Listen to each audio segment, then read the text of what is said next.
Hello and good morning. Welcome back to my channel. If you're new here,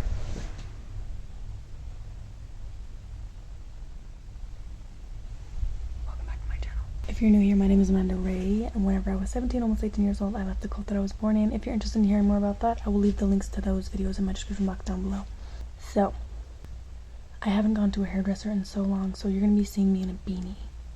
Probably for the rest of my life. So we're going downstairs to make some coffee, and mostly just because I wanted to show you guys the Christmas tree and my mugs.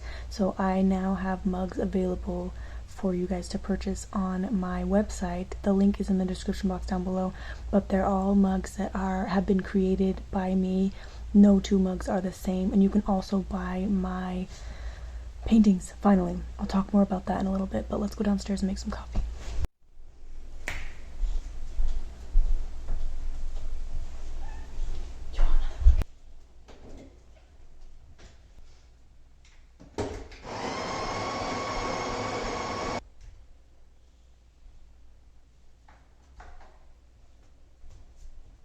So I forgot to explain this, but with every mug, they're completely unique. No two are alike because you guys, I'm giving you the option to decide what colors I'm going to be painting on the mugs. And you even have an option with that with my paintings. There's a section where you can click mystery painting where you don't know exactly what the painting is going to look like, but you can tell me what colors you would like to be in the painting. So my products are unique in that way to where there's no two mugs or two paintings alike. It's completely unique, kind of like a snowflake. All right, we are ready. We have our cup of coffee. So this is just an example. You can't actually buy this one because I did, you can see like where I messed up right here. There's like smearing and stuff. But this is an example of the mugs that you can purchase on my website that's finally up and running. Just Culty Tingz with a Z. Every single one comes with my signature, but also on my website we have my paintings for sale. For the past 2 years I've been doing art auctions. I did it every year on my anniversary of the day that I left the cult, and whatever the painting would sell for, I would match, and we would donate that towards Holding Out Help or Hope After Polygamy. But I've had a lot of you guys ask where you guys can buy the paintings or how you can donate, and so I just decided to have my paintings up year round. I'm gonna just start them off at 100 because that's kind of on average how much they would sell for. So I'm just gonna have as well on the website with my mugs, you can also purchase my paintings. But with these paintings, instead of 100% of the money going towards the charity and then me matching that, since I can't physically do that because I'm not rich, I wish I could, maybe eventually I will. Instead of 100% of the profits going towards the charities, because I'm doing this year round, I decided to do 70% of the profits are going toward the Holding Out Help charity, which is the charity that helped me when I first left the cult that I came from. So we'll do 70% of the profits go towards that, and then you will get, when you purchase the painting, you will get a receipt, a handwritten letter from me. Anything that you purchase from me, even the mugs, you will get a handwritten letter from me. But with the paintings, you'll get a handwritten letter and then a receipt that says exactly how much of your money went towards Holding Out Help. Did I explain that enough? If you guys have more questions, leave them in the comments down below and I'll explain. But yeah, so now I'm finally able to, because I had a lot of you guys asking too, like, do I have a Patreon? Is there a way you could donate to me? And I feel weird about like just taking money from you guys. And same thing, like people were like, can I just give you money and you go donate it? And it's like, I feel weird about that as well, because I can just give you the link to donate to them and I always have the link down in my description box down below if you ever want to donate to them. But if you want to also somehow donate to me, I guess you can do that by purchasing one of my mugs. And now if you purchase one of my paintings, I will get 30% of the profits. But most of the profits are going towards Holding Out Help. I'm kind of seeing how well this does. And if it does well, I'll maybe expand it more. But if you guys have any ideas too, let me know. I went live the other day and you guys really liked that. It was on Sunday, and I'm thinking about going live every Sunday now. And here's the ideas. I was talking to a lot of you guys about the ideas of what the name should be of the weekly Sunday sit downs, and we've come up with, what do you think? Tell me what you think about this in the comments down below. Culty Cup of Coffee. If you hate it, let me know in the comments. If you love it, let me know in the comments. If you have another idea or a different suggestion, let me know in the comments down below. Enough rambling for today. Let me get a sippy of my coffee. So In today's video, I talked about this on my live the other day, but it is going to be talking about how to be a good wife. Not just any wife, but a good order wife, a good polygamous wife, a good plural wife, if you will. So all of you order members, gather around. Okay, so in my last video with Michelle, Allison, and Rachel, we were looking at this piece of paper that said how to be a good wife. And they did a teaching in the cult that I came from, in the order.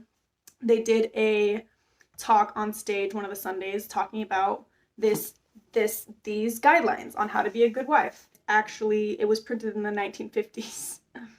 So they're living in the past, except for when it benefits them, then they'll live in the future, if that makes sense. So I'm gonna be going over each of these things. I'm gonna be going over each of these things and also talking about, because this is like just a piece of paper from the 1950s, they also added on more rules for polygamous wives, and we'll be diving into those. You guys asked for this, so cheers. First rule on how to be a good wife. Have dinner ready. Plan ahead, even the night before, to have a delicious meal ready on time for his return. This is a way of letting him know that you have been thinking about him and are concerned about his needs. That's not terrible. But the fact that you're expected to do that every night, yeah, that is terrible. Prepare yourself. Take 15 minutes to rest so you'll be refreshed when he arrives. Touch up your makeup. Be fresh looking. He has just been with a lot of work-weary people. Be a little more interesting for him. His boring day may need a lift, and one of your duties is to provide it.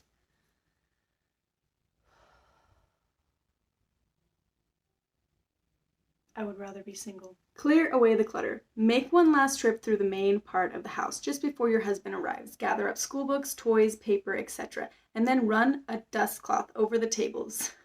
In the cooler months of the year, you should prepare and light a fire for him to unwind by. Your husband will feel he has reached a haven of rest and order, and it will give you a lift too. After all, catering for his comfort will provide you with immense personal satisfaction. So, your reward for slaving over dinner, cleaning the entire house, taking care of his kids, your reward is his satisfaction. That's stupid. Again, I would rather be single. Prepare the children. Take a few minutes to wash the children's hands and faces. Comb their hair and, if necessary, change their clothes. They are little treasures, and he would like to see them playing the part. Why can't he help out with the kids that are half his? Minimize all noise. At the time of his arrival, eliminate all noise of the washer, dryer, or vacuum. Try to encourage the children to be quiet. Be happy to see him. Greet him with a warm smile and show sincerity in your desire to please him. Like these rules right here that I'm reading to you guys, yeah, they were printed in the 1950s, but this talk was preached in 2013.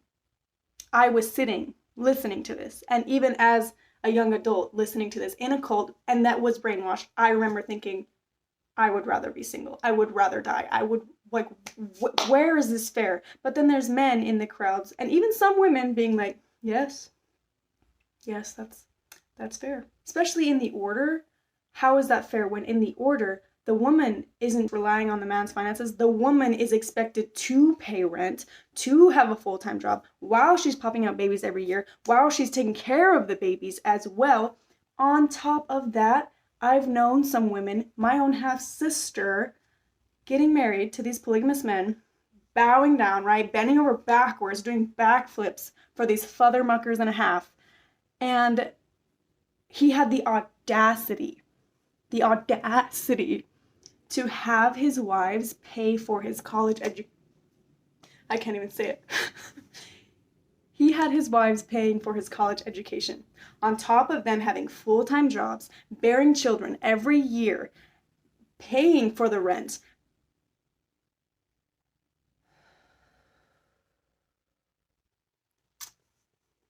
Let's get through the rest of this before I throw up. I'm getting heated already. We're not even halfway done with the video. So let's also talk about what's expected of a polygamous woman in the order. So on top of all of these rules, we're not done with all these rules, by the way, but on top of all these rules, you are not supposed to be getting jealous when your husband is getting married to another woman. You're supposed to welcome the new woman into the family with open arms, no jealousy. Jealousy is of the devil. You are supposed to be so happy that your husband's going to be cheating on you, and you're supposed to be faithful to him. Also, you have to tie into him and ask him for permission for almost anything. You have to ask him for permission for where you work. You have to ask him for permission for if you can go to school. Some of them would even go as far as to ask him if it's okay if they wear certain clothes, if they shave their legs, if they get ears pierced. Also, they're expected to go to church every Sunday, to bring the kids to church every Sunday. If there's like meetings on the weekend, if they have any type of activity with the church, they're supposed to be going to all of that stuff on top of all of these other rules. And to make things worse, when the husband is, and this is different in some families, but in most of the the numbered men's families, when the husband is looking to marry another bride, it's none of your business. Yeah. You don't get to be involved with any of that. You don't have a say. Your job is to not get jealous, to do pretty much everything under the sun for your husband. And what do you get in return? His satisfaction. What does the man do? Nothing. There's no classes on how to be a good husband. There's no classes on how to be a good human being for the men. There is just talks about how you can impregnate your wife, get them pregnant when they're in ovulation. They talk about, and you've seen this in my last video, they talk about how you can try to get your wife pregnant with a female child because the order needs more of them. And then, of course, how you can tie into your father. So that's all the rules for the men. Which one were we on? Prepare the children? Okay, minimize all noise. They act like the men are just a god, and we are just so unworthy to be around them, when at the end of the day, it's like, do you not realize that we are the ones that create the child in our womb? And you, what magical power do you have? I just grew up with narcissistic men in the cult that I came from, and they really do think that they are the SHIT. They really do. And I'm sitting here like, why? Why do you think that? That you literally do nothing. And why does the order think it's normal to treat women as less? Why? Why is it that the woman has to tie into the husband?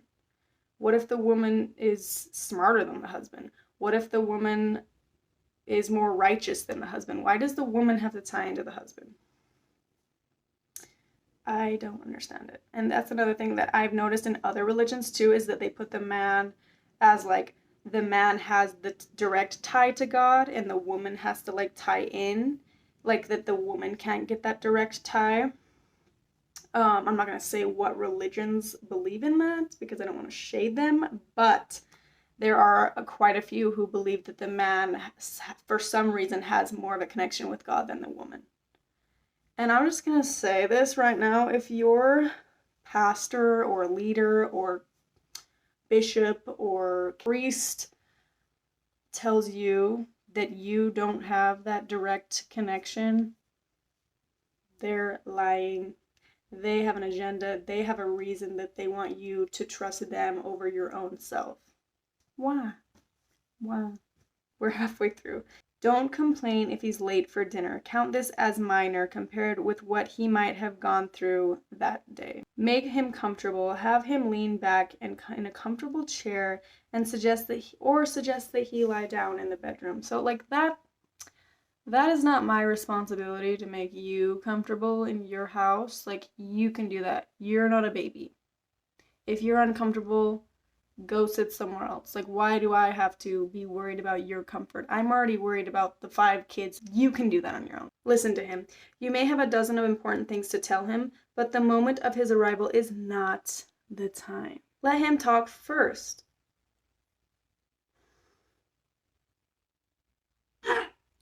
Remember, his topics of conversation are more important than yours.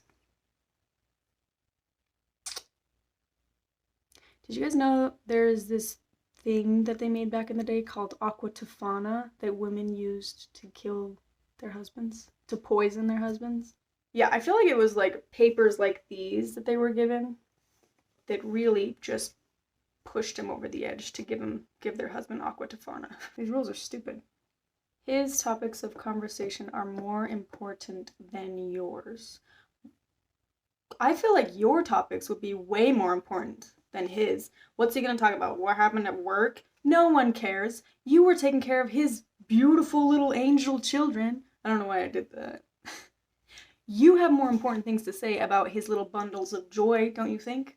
You were raising his children. And you would probably want to talk about those children. Like this whole there's a reason why we don't do this anymore. I don't really know why we did this ever in the existence of humanity, but we did. There's no reason to be putting a woman as less than a man, or a man as less than a woman. Like, why is it?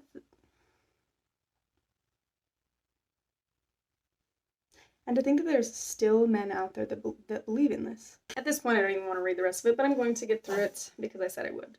Make the evening his. Never complain if he comes home late or goes out to dinner or other places of entertainment without you. Instead, try to understand his world of strain and pressure and his very real need to be at home and relax. Your goal is to try to make sure that your home is a place of peace, order, and tranquility, where your husband can renew himself in body and spirit. Don't ask him questions about his actions or question his judgment or integrity. Remember, he is the master of the house, and as such, will always exercise his will with fairness and truthfulness. You have no right to question him. You, a good wife, should always know their place. I feel like this was definitely written by a man. I feel like there's no way a woman could have wrote this. But I guess I have been surprised by some of the things that some women in the order have even done. These sets of rules are obviously like super one-sided. But let's talk about the rules. So those rules were expected of the women of the order, but on top of that there was the polygamy aspect of it and the order aspect of it. So what else is expected of a woman in the order is 10% of everything that she makes, all of her money, and she does make money because she's expected to have a full-time job and pay rent most of the time to their husband, which blows my mind. 10% of all of the money made goes directly to the leader's pocket because that's consecration. Also, they're expected to sign the 10% forms and the inventory forms every year, meaning everything that they will ever own is the Lord's. The Lord's. On top of that, they're expected to do all of the shopping for the kids, all of the grocery shopping, all of the shopping for back to school supplies, bedding, everything. If they're lucky, they have a husband that helps out with that, but rarely did I ever see my dad ever go shopping for us. Ever. On top of that, oh, yeah, we're not done. As soon as they're married, they're expected to try to get pregnant as soon as possible. As soon as they have their first baby, they're supposed to, there's no like healing period. As soon as they can, they're supposed to try to get pregnant again. Their goal is to bring as many souls to the Lord's kingdom as possible.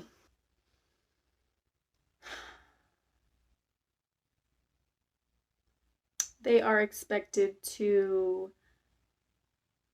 pay rent, pay the bills, have a full-time job, take care of the kids, take the kids to and from school, run the entire house, make all of the meals, and not get into the husband's business when he tries to get married again. When he does get married again, it is the woman's responsibility to make sure that they are there for the wedding and they act like they are supporting the wedding.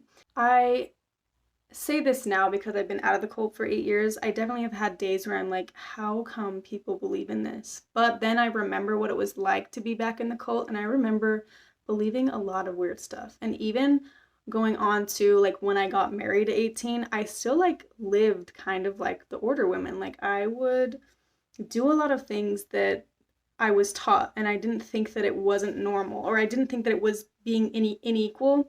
But I believed definitely in the whole, like, the man of the house thing. And I would, in the beginning of my marriage, I would ask for permission all the time. I look back and I'm like, that's so weird that I did that, but that was like how I was raised. You ask for permission for anything. And it's almost like they want the women in the order to move out of their dad's house and their new daddy is their husband. Like their dad, they're still asking for permission. They never get to be their own independent person. It's kind of like they treat them like kids for their entire life. And it's hard because I think that that's what scares them. Like what's so scary about leaving, right? That's scary. Leaving and not knowing, like being in charge of your own life is so scary to them. And I remember when I first left, like it was so hard to make decisions for myself because every decision was made for me. So it scares you. And I've heard a lot of girls that have left the order say the same thing, like it scared them to make the wrong choice because it was them making the choice. Whereas in the order, when you just follow the one above another, you just assumed that it was the right choice because you're doing what they're telling you to do. And I even heard a lot of them say, like, even if I follow the one above another, if it's the wrong choice, I don't get to be blamed for that in heaven or in the afterlife when I die, because I technically did what I was supposed to do by following the one above another. So I still get blessings, even if I was following the wrong leader. I know how crazy that sounds.